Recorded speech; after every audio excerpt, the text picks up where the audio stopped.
It is a joy for me to be here and see this splendid business, which is the result of one man's vision and one man's sweat and sacrifice. It is a fine example of the ingenuity and drive that we Fijians have, and it is an example for all Fijians to follow.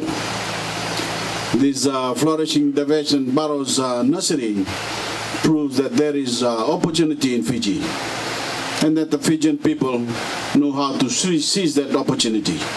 It is government's job to do three basic things. The government needs to establish economic policies that encourage investment and reward good ideas. It needs to clear away unnecessary obstacles